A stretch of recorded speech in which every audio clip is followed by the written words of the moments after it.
اللهم محمدا في جميع أفعاله ومحمد اللهم صل عليه مع صحبه وآله صلاة تكون لك رضاء ولحقه أداء. أما بعد، رسول صلى الله عليه وآله وسلم د سیرت ندیر شمه برخه. په تیره برخه کې مو د سریو بیان کوي، نو د اولی سریه بیان مو کوي. اوس د دویمې سریه بیان شروع کیږي چې دا دویمې سریه ته سریه رابغ ویل کیږي. رابغ و جدیه ته نږدې د یو ځای نوم دی. د دغې ټولۍ لیږل د هجرت د اول کال د شوال په میاشت کې ول. روژه تیره سوه، د شوال میاشت چې داخله سوه. رسول صلی الله علیه وسلم یو بل ټولۍ د عبیده ابن الحارث ابن عبدالمطلب په مشري باندې جوړه کړه، چې دغه عبیده د رسول صلی الله علیه وسلم د اکا زوی دی. رسول صلی الله علیه وسلم د دغه ټولۍ مسؤلیت او مشرتوب د دې لپاره د خپل اقرباو پر غاړه ور اچوي چې د رسول صلی الله علیه وسلم جنگ د قریش سره وو. نو یې غوښتل چې د مسلمانانو د ټولۍ افراد خاصتا قومندانان هم قریش وي. بل چاته دغه مشرتوب په دې سبب نه ورکوي چې خلک پوه شي چې دغه جنگونه او اختلافونه د یوې او بلې قبیلې په مابینځ کې نه دي، بلکې دواړه طرفه یوه قبیله ده. بلکې دلته د دین او د عقیدې اختلاف دی. په دینی او عقیدوي مسائلو کې دوست او قوم او قبیله اعتبار نه لري. قصه داسې وه چې رسول صلی الله علیه وسلم ته خبر رالی چې د قریشو یوه قافله ده چې د ابو سفیان په مشري باندې رارهي سوې ده، او د دې قافلې سره 200 نفره ملګري دي. رسول صلی الله علیه وسلم عبیده ابن الحارث ابن عبدالمطلب امر کوي چې ټولۍ جوړه کړه. دا وار 80 نفریزه ټولۍ جوړه سوه، او د ټولۍ ټول افراد د مهاجر مسلمانانو څخه ول. ټولۍ جوړه سوه او د قافلې پر طرف باندې رهي سوه. د دغې ټولۍ بیرغ سپین او د بیرغ اخیستونکی مصطح ابن اساسه ابن عبدالمطلب رضی الله عنه. څنګه چې ابو سفیان د مخله د دغسې حملې دپاره ځان آماده کړی و، نو یې وکولی سوای چې د مسلمانانو څخه قافله خلاصه کړي، او هغه یې هم په دې ډول سره خلاصه کړه. ابو سفیان د قافلې د تېرېدلو د لارې په مخ کې غشي ویشتونکي کښېنولي ول، او د غشو ویشتونکو تر شا د قافلې د تېرېدلو لار و. نو غشو ویشتونکو به د مسلمانانو پر ټولۍ د غشو وارونه کول، او مسلمانان د غشو په سبب نه سوای ورته مخه کېدلی، او هلته تر شا بیا قافله تېرېدله. په دغه طریقه سره د مشرکانو قافله د مسلمانانو د حملې څخه خلاصه سوله، چې په نتیجه کې د مسلمانانو او د کفارو په منځ کې په غشو ویشتل وسول، مګر نور جنگ نسو پیښ. خو په دغه سریه کې د مکې مکرمې د کفارو د ډلې څخه 2 نفر د مسلمانانو سره ملګري سول، چې د دغه 2 نفرو څخه یو مقداد ابن العمر البهراني و، چې مقداد ابن الاسود هم ورته ویل کېږي، او بل یې عتبه ابن الغزوان مازني و، چې دوی اصلا مسلمانان ول، او د کفارو په قافله کې د دې مقصد دپاره ورسره راوتلي ول چې مسلمانانو ته ځان ورسوي او د هغو سره یو ځای شي. درېیمه سریه چې سریة الخرار ورته ویل کېږي. خرار جحفې ته نږدې د یو ځای نوم دی. د هجرت په اول کال د ذوالقعدې په میاشت کې رسول صلی الله علیه وسلم یو 100 نفریزه ټولۍ جوړه کړه، چې دا ټولۍ هم مهاجر ول. د ټولۍ مشر او قومندان سعد ابن ابي وقاص رضی الله عنه. د دغې ټولۍ بیرغ هم سپین او اخیستونکی مقداد ابن العمر رضی الله عنه. دا ټولۍ هم د قریشو د یو قافلې ته ولېږل سوله، او ټولۍ ته وویل سول چې تر خراره پورې به ځئ او تر خرار به نه تېرېږي. دغه ټولۍ پر پښو او پیاده رهي سوه. د ورځې به پټېدل او د شپې به تګ کوئ. دغه ټولۍ د پنجشنبې په ورځ خرار ته ورسېده، او هلته خبر سول چې قافله پرون لا تېره سوې ده. نو په دې وار کې هم جنگ نسو پیښ. په دغه وختو کې د مکې مکرمې څخه خبر رالی چې د قریشو لوی سردار او د مکې مکرمې ډیر لوی مشر او د رسول صلی الله علیه وسلم لوی دشمن چې ولید ابن مغیره هغه مړ شو، چې دغه ولید د خالد ابن ولید پلار و. نو ولید نه د بدر په جنگ کې ګډون کړی دی او نه په نورو جنگو کې، ځکه دی تر دغه جنگو له مخه مړ شوی دی. اوس به د ابوا یا د ودان د غزا بیان درته وشي. تر دغه درو ټولیو تر لیږلو وروسته د رسول صلی الله علیه وسلم د هجرت په دویم کال د سفر په میاشت کې د غزا د وتلو په خپل اراده سول چې په یو غزا باندې ووزي او دغه غزا ته غزوة الابواء یا غزوة الودان ویل کیږي. ودان د مکې مکرمه او د مدینه منورې په مابین کې د یو ځای نوم دی او ابوا بیا ودان ته نږدې د بل ځای نوم دی. نو دا د رسول صلی الله علیه وسلم اوله غزا ده چې د هجرت د دویم کال د سفرې په میاشت کې وسوله. تاسو ته معلومه ده چې تر دغه غزا د مخه د سعد ابن ابي وقاص ټولي و چې هغه د هجرت د اول کال د شوال په میاشت کې و. څنګه چې تر شوال وروسته ذوالقعده داخله شو او هغه د حرام میاشت څخه و، نو نور جنگ پاتې شو. ذوالقعده او ذوالحجه او محرم دا درې سره هغه میاشتې وي چې جنگ پکې منع او حرام. نو ځکه په دغه درو میاشتو کې کوم غزا یا سریه یا جنگ نه دی پیښ شوی. کله چې دغه درې حرامي میاشتې تیرې شوې او جنگ جایز شو، نو سمدستي په خپل رسول صلی الله علیه وسلم د مهاجرینو څخه او یا نفریزه لشکر جوړ کړي، غواړي چې د قریشو پر یو قافله باندې حمله وکړي ترڅو چې ودان ته ورسېدل. څنګه چې قافله د بني غدمره د قبیلې په منطقه کې و، نو دلته عمرو ابن مخشي الغدمري چې د بني غدمره د مشرانو څخه و، خپل قوم د قافلې او د مسلمانانو په مابین کې ودروي او قافله تیره شوله. دغه عمر د رسول صلی الله علیه وسلم څخه د دوستی او د نه تجاوز د معاهدې غوښتنه وکوله. رسول صلی الله علیه وسلم هم د غوښتنه قبول کړه او داسې معاهده ورسره وکوله. دا د محمد صلی الله علیه وسلم له طرفه د بني غدمره د قبیلې سره عهد دی چې دوی به پر خپل مالو او ځانو په امان وي او زموږ د هغه چا په مقابل کې د دوی سره مرسته کوو چې پر دوی حمله وکړي، بیل هغه وخت چې دوی د الله د دین سره وجنګیږي، او که رسول صلی الله علیه وسلم د دوی څخه مرسته وغوښتل دوی به مرسته کوي. په دغه غزا کې رسول صلی الله علیه وسلم 15 ورځې تر مدینه منورې د باندې تیر کې د دغه غزا بیرغ سپین او اخستونکی حمزه رضی الله عنه.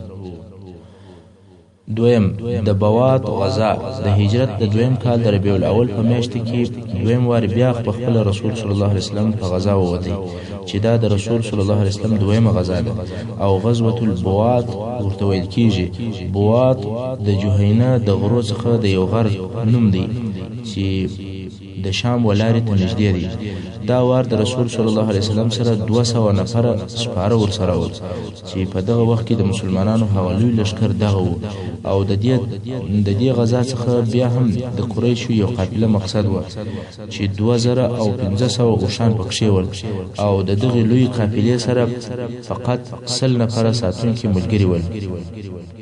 د دې قافلې مشر امیه ابن خلف الجمحي و، مګر دغه قافله هم د مسلمانانو د حملې څخه خلاص شوله ځکه قافلې ته مخکې لا خبر رسېدلی و او لار یې واړول، قافله تیره شوه او جنګ نه شو پیښ.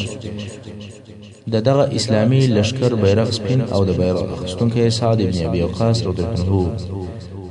د صفوان غزا د هجرت د دویم کال د ربیع الاول په میاشت کې کرز ابن جابر فهري د مشرکانو د قواو په ملګرتیا په پټه د مدینه منورې پر اطرافو کوم چې هلته اهل مدینه باغونه ول او حیوانات یې هلته ګرځېدل پر دې باندې حمله وکوله. د باغو څخه خورماوي یا کجوري او میوه ورسره واخستلې او ځینې حیوانات یا مواشي ورسره بوتل او د انصار څخه یو نفر چې په خپل کښت کې کار کوي هغه شهید کړي او دغه د کرز بن جابر مشرک ډله بیرته وتښتېدله، خو هلته چیغې او نارې جوړې شوې. کله چې رسول صلی الله علیه وسلم دغه نارې واورېدې سمدستي پر خپل آس سپور شو او هغه طرف ته ورهي شو.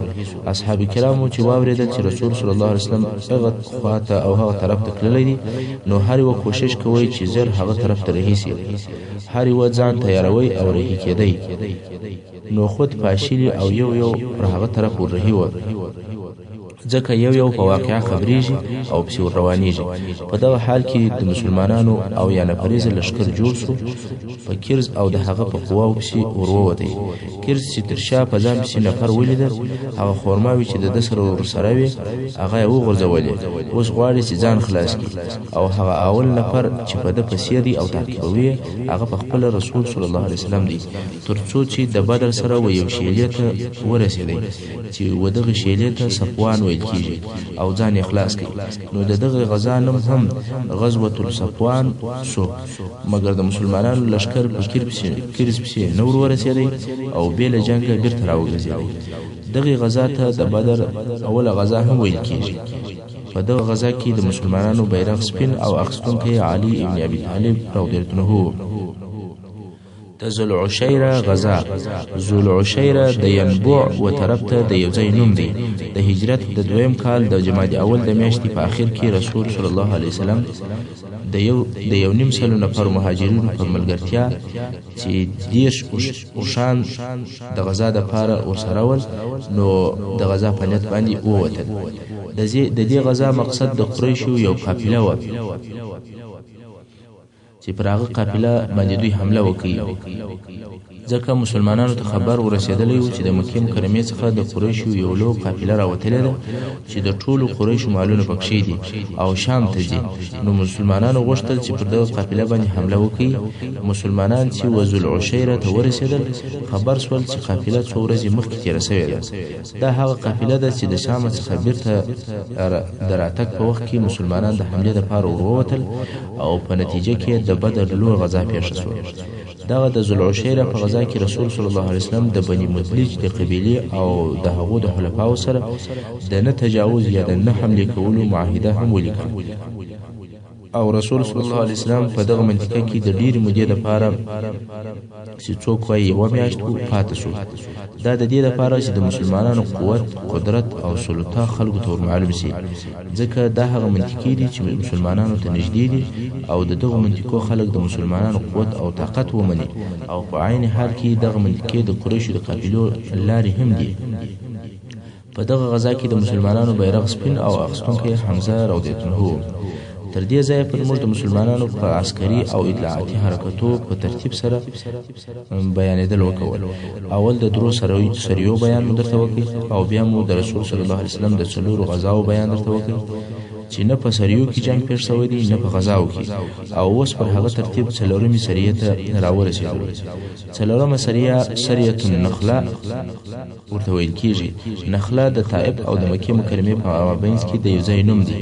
دغه سریه د بدر تر غزا د مخه وه او د بدر تر غزا پورې دا اخرنۍ ټولۍ یا سریه ده. د هجرت په دویم کال د رجب په میاشت کې رسول صلی الله علیه وسلم عبدالله ابن جحد الاسدي رضی الله عنه د 12 نفر مهاجرینو سره او په بل روایت کې د 8 نفر سره نخله ته ولېږي. د دغه ټولي افرادو پر 2 نفر باندې یو اوښ درلودی او په نوبت به ځانونه غوسه کول.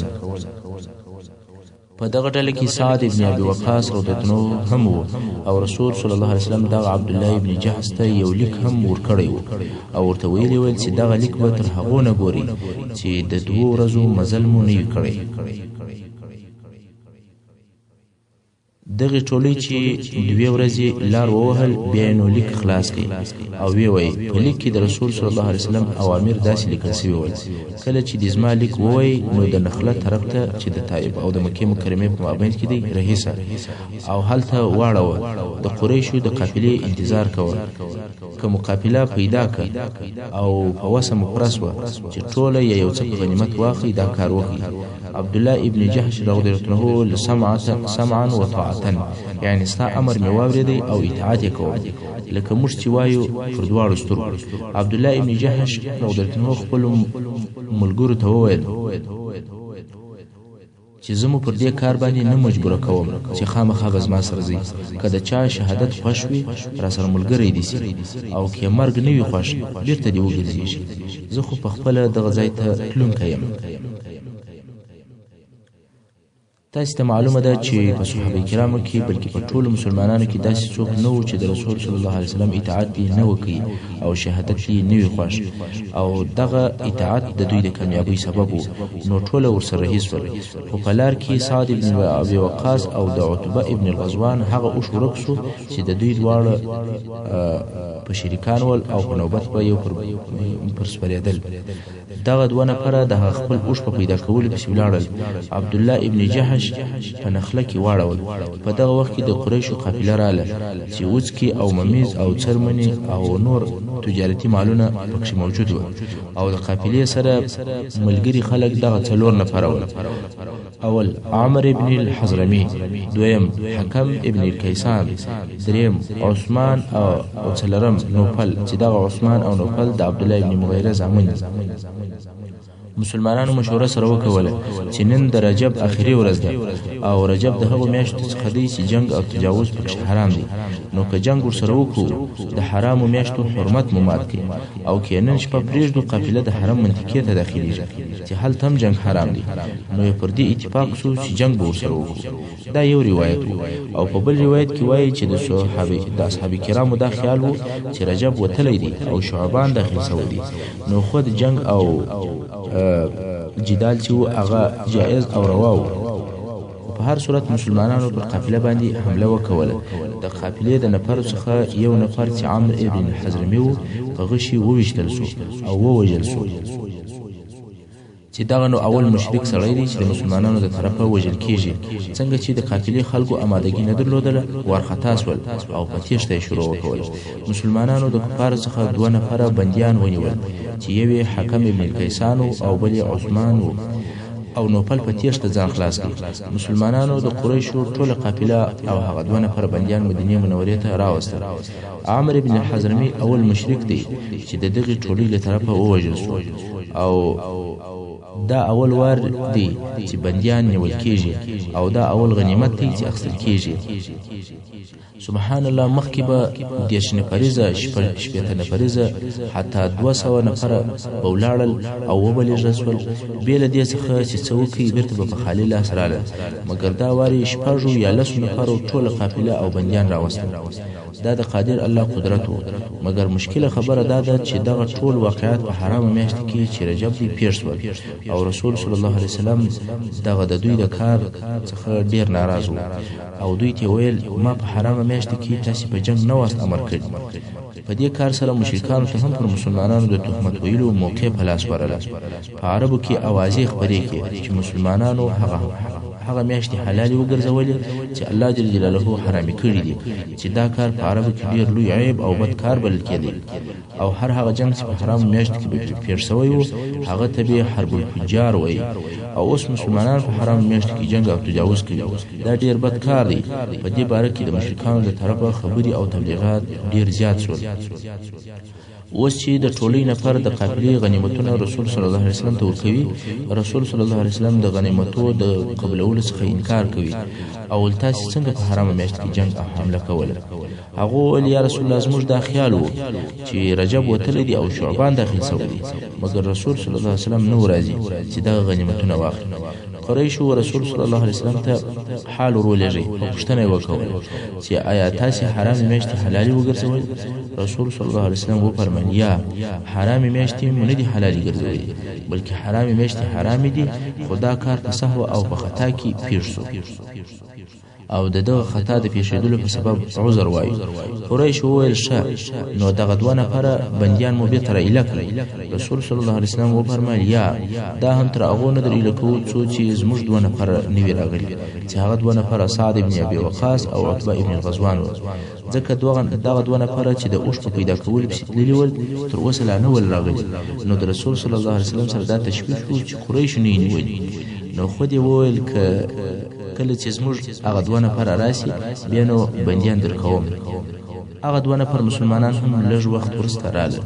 رسول صلی الله علیه وسلم هم حکم ابن کیسان او عثمان ابن عبدالله ورایله کړل، او د هغه مړه سوي کافر دیت یې ورکړ. خو حکم ابن کیسان چې د بند په موده کې د مسلمانانو ښه ژوند او اخلاق او ښه ګزاره ولیدله، اسلام یې خوښ سو او پس له ایله کېدلو مسلمان سو.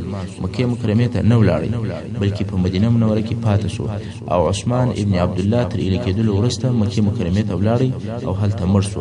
دا وار د الله جل جلاله په ابدي بندیخانه کې بندي سو. دا په اسلام کې د هغه اولو بندیانو حال. څنګه چې کفارو د رجب د میاشتې د دغې حملې څخه د ځان په ګټه لو مسله جوړه کړې وه، او دا واقعه په ډیر زور او شور سره هر چیرې بیانوله، نو الله جل جلاله د دغه موضوع په باره کې وحی نازلې کړي او دغه مسله په الهي فیصله سره پای ته ورسوله چې الله جل جلاله د سورة بقره 219 نمبر آیات کې فرمایي اعوذ بالله من الشیطان الرجیم يسألونك عن الشهر الحرام قتال فيه قل قتال فيه كبير یعنی اے محمد صلی الله علیه وسلم خلق ستاسو په حرامو میاشتو کې د جنگ کولو پوښتنه کوي چې دا پوښتنه کفارو پر یو قسم کوله چې آیات دا کار کړی دي چې حرامي میاشتې دي حلال کړي او مسلمانانو بیا داسې پوښتنه کوله چې اوس خو زموږ څخه په سهو او په خطا کې دا کار وسو خو تر دې وروسته په دغه باره کې حکم چیشته نو الله جل جلاله دغه پوښتنې په جواب کې فرمایي ای محمد صلی الله علیه وسلم دغه پوښتنې کوونکو ته ووایه چې قصدن په دغه حرامو میاشتو کې جنگ کول ډیره لوی ګناه ده او بیا پس فرمایي وصد عن سبيل الله وكفر به والمسجد الحرام وإخراج أهله منه أكبر عند الله والفتنة أكبر من القتل یعنی هو په حرامو میاشتو کې جنگ کول لوی ګناه ده مګر د الله جل جلاله د دین څخه د خلکو منع کول او پر الله باندې کافر کېدل او د مسجد حرام څخه د خلکو منع کول او د مسجد حرام خلک د هغه څخه ایستل د الله په نزد تر دغه جنگ چې په حرامو میاشتو کې کیږي ډیر لوی او شدید ګناه ده او فتنه یعنی په دین کې فتنه او فساد جوړول چې خلک د الهي دین منع کوي یا یې لدین اړوي تر دغه جنگ چې د مسلمانانو څخه په حرام میاشت کې سهوان پیر شو په څو درجه بد او شدید دی نو الهي وحی د مشرکانو دغه شور او ماشور پای ته ورسوي چې پر مسلمانانو او د هغو پر جنګیالیو شک او شبهه پیدا کوله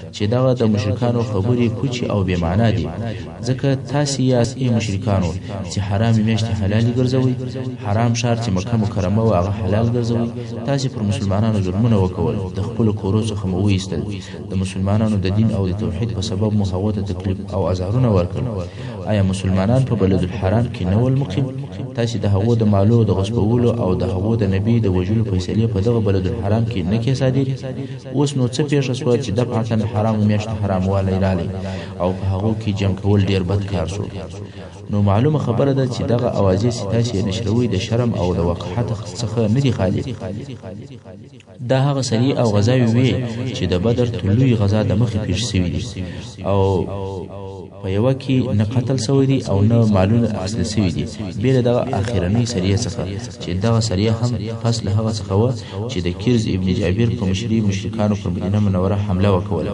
نفر یې هم ووژل او مالونه یې هم یوړل یعنی د قتل او د وژلو شروع هم د مشرکانو د طرفه وشوه هغه د مخنی کارونه خو یې پرېږده چې دوی په مکه مکرمه کې کړي ول حتی اوس هم تجاوز د دوی د طرفه و پس له هغه څه چې د عبدالله ابن جهل د ټولۍ په واسطه دغه واقعات پیښ شول په مشرکانو کې بیره پیدا شوه اوس یې حقیقي خطر حس کوي او د هغه شي څخه چې دوی بیرېدل هغه ورته پیښ شو پوه شو چې د مدینې منورې مسلمانان پوره ویښ او په حالاتو خبر دي او د دوی ټولې تجارتي قافلې او تجارتي حرکتونه تر نظر لاندې نیولي دي اوس مسلمانان کولای شي چې 300 میله لیرې یو ځای ته ولاړ شي او هلته د کفارو نفر ووژني بندیان ځینې ونیسي مالونه یې واخلي او دوی بیرته سالم او غانم خپل مرکز ته ولاړ شي مشرکان په دې پوه شو چې د دوی د شام د تجارت کم سفرونه چې ول دا په همیشني خطر کې ولوېدل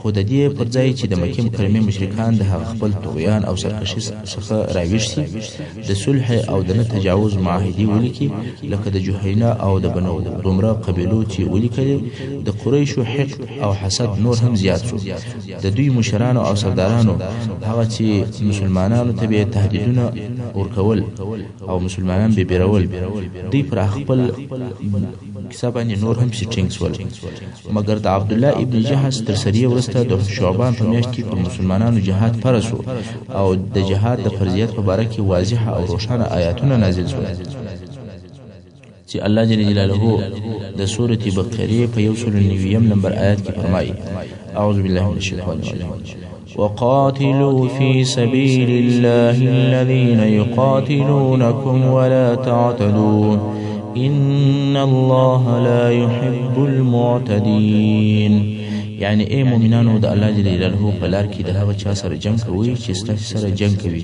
او پر چا تیری او تجاوز مه کوئ. د تیری او د تجاوز معنا دا ده چې ښځې، سپین ږیري او ماشومان قصداً مه وژنئ، بېشکه چې الله تجاوز کوونکي نه خوښوي. واقتلوهم حيث ثقفتموهم وأخرجوهم من حيث أخرجوكم والفتنة أشد من القتل. او هر چیرې چې مو دغه کفار پیدا کړل یا مو لاس پر بر سو ویې وژنئ او د هغه ځای څخه یې وباسئ چې دوی تاسې ایستلي یاست. او فتنه یعنی شرک یا دا چې خلک د الله له دین څخه منع کوي او اړوي، دا تر قتل او تر وژلو ډېره بده ده. ولا تقاتلوهم عند المسجد الحرام حتى يقاتلوكم فيه. او د کفارو سره په مسجد حرام کې جنگ مکوئ تر څو چې دوی ستاسې سره په دغه مسجد کې جنگ نه وي کړی. دا د مسجد حرام فضیلت دی چې په مسجد او په ټول حرم کې جنگ کول حرام دي. نو الله جل جلاله مسلمانانو ته فرمایي د کفارو سره په مسجد حرام کې جنگ مکوئ تر څو چې دوی جنگ نه وي در سره کړی. فإن قاتلوكم فاقتلوهم كذلك جزاء الكافرين. او کچیری بیا دوی ستاسې سره په دغه حرم کې جنگ کوئ نو تاسې هم جنگ ورسره وکړئ او ویې وژنئ. د کافرانو جزا همداسې وي. فإن انتهوا فإن الله غفور رحيم. د الله جل جلاله مهرباني ته ګوره چې رب جل جلاله ورته فرمایي که بیا هم دغه مشرکان خپل شرک پرېږدي، پر دغه خپلو ټولو بد عملو سربیره ایمان راوړي، الله غفور او رحیم دی، د دوی توبه قبلوي او ټول ګناهونه یې ورمعافوي. دا خو مسلمانانو ته په جهاد سره امر و. بیا نو څه موده نه وه تېره سوې چې الله جل جلاله نازل کړل چې په هغو کې مسلمانانو ته د جنگ طریقه ورښووله او جنگ ته نور هم تشویقول او د جنگ احکام یې ورښوول چې الله جل جلاله د سورة محمد په سورت کې فرمایي اعوذ بالله من الشیطان الرجیم فإذا لقيتم الذين كفروا فضرب الرقاب حتى إذا أثخنتموه فشدوا الوثاق فإما منا بعد وإما فداء. یعنی کله چې په جنگ کې د هغو کسانو سره مخامخ سئ چې کافران سوي دي نو د دوی غاړې ووهئ تر هغو پورې یې وژنئ چې د دوی څخه مو ښه ډېر کسان ووژل او پر غالبه سواست. بیا نو دوی ښه ټینګ وتړئ، یعنی بندیان ځینې ونیسئ او ټینګ یې وتړئ چې در څخه خلاص نه سي. بیا نو پس له بندي کولو یا احسان ورسره وکوئ چې موت یې ایله کړئ یا فدیه ځینې واخلئ ایله یې کړئ یا یې د مسلمانانو د بندیانو په مبادله کې ورکړئ. حتى تضع الحرب أوزارها. او دغه د جنگ او د وژلو بندي کولو سلسله به تر هغو پورې جاري وي تر څو چې کافران خپله اسلحه کښېږدي او جنگ بند کړي. ذلك ولو يشاء الله لانتصر منهم ولكن ليبلو بعضكم ببعض. دا د الله جل جلاله حکم دی او کچیری الله د دوی څخه بدل اخیستلی نو اراده به فرمایلی وای، خو خامخا به بې له جنګه د دوی څخه الله جل جلاله بدله اخیستی وای، مګر د جهاد امر یې په دې سبب درته کړی دی چې الله د جنګ په واسطه ځینې ستاسې په ځینو نورو باندې ازموي. یعنی الله جل جلاله دا قدرت لري چې پر دغو کافرانو کم اسماني عذاب نازل کړي د عادیانو او د سمودیانو او فرعونیانو په مثل دوی هم هیلای کړي، مګر یا اصلا د جنگ او د جهاد څخه د بندگانو امتحان مقصد دی چې څوک د الله جل جلاله پر دین او د الله جل جلاله پر نامه باندې خپل نوم او نشان، ځان او مال او اولاد او نور شان قربانوي. بیا داسې متصل نور آیاتونه نازلېدل چې د هغو آیاتو په خلاصه کې داسې ویلی شو چې بیا الله جل جلاله وویل چې هغه کسان چې د الله جل جلاله